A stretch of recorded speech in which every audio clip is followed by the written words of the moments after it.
discípulos: manda essa mulher embora, ela está perturbando a gente, ela está incomodando, despacha ela, Senhor. Essa mulher continuou insistindo. Aí Jesus também não foi nem um pouco simpático e acolhedor nesse primeiro momento, né? Mulher, eu vim por causa das ovelhas perdidas da casa de Israel. Puxa vida, hein? O que vocês acharam da atitude de Jesus? Se fosse vocês no lugar da mulher, com medo de ir para o inferno. Não, você tem que insistir, ué. Você vai falar com deputado, vereador, prefeito. Se eu falar com o prefeito, eu fui 4 vezes lá encontrar um homem e falou assim: ó, se você não vier insistir, você não vai conseguir. A dona fé dela levou ela. Se não tiver fé, você não consegue. Então, vamos começar do começo, né? É o melhor lugar para começar, né? A primeira leitura de hoje, do profeta Jeremias, é a continuidade de domingo, de segunda e terça. Vai trazer a palavra de Deus sobre 2 atitudes do Reino do Norte, cuja capital era Samaria, e do Reino do Sul, cuja capital era Judá. Esse povo, claro, é diferente do povo da comunidade com Jesus, era um povo pecador, era um povo que pisava na bola, era um povo que desafiou de uma forma muito triste e catastrófica a obediência a Deus e ficou um povo egocêntrico, ou seja, fazia a vontade de si mesmo ao invés de fazer a vontade de Deus. Então, o povo lá do Reino do Norte, Israel, eles foram desobedientes. No primeiro momento eles, e depois, lá em 580 a.C., foi o reino de Judá, Jerusalém. E lá em 721 foi Samaria.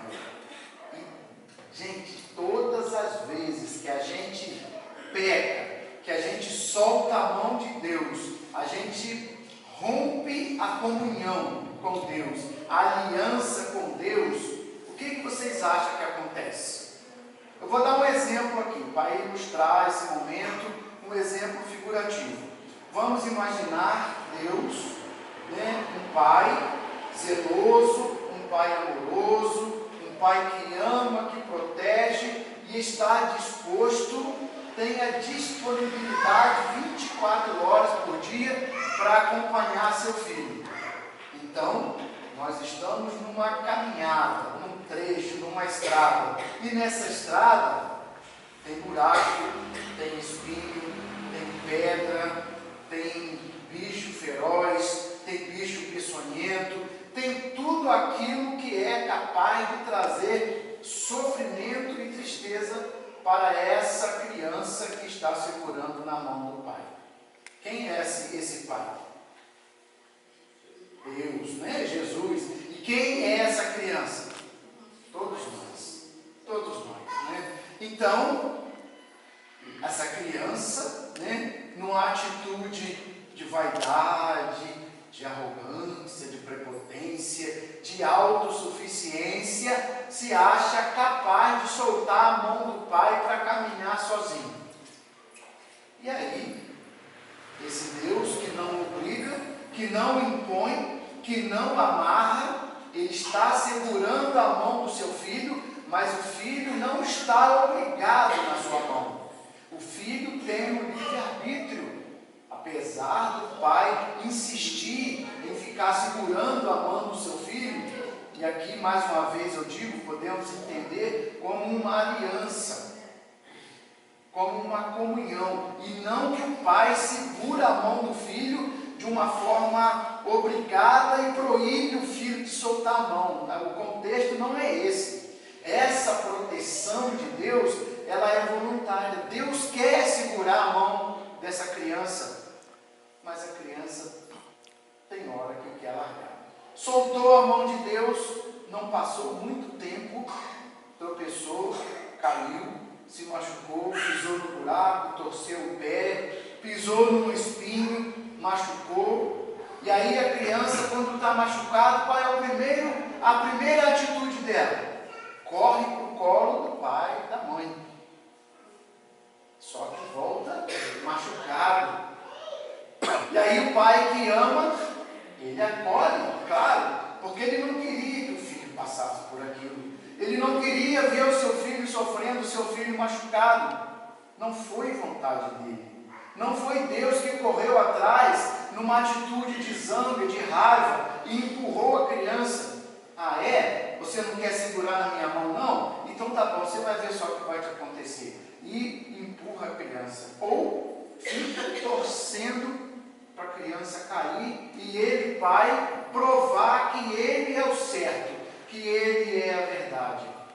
Muitas das vezes, no nosso mundo aqui encarnado, muitas vezes tem pai, tem mãe, que até numa atitude de desobediência extrema do filho, até fala assim: ah, você não quer me obedecer? Você vai ver, você vai quebrar a cara. Quando você quebrar a cara, você vai voltar com a cara quebrada. E até às vezes fica torcendo para o filho quebrar a cara, para quando voltar falar assim: viu? Eu te avisei, você não me ouviu, você não quis me obedecer, está vendo?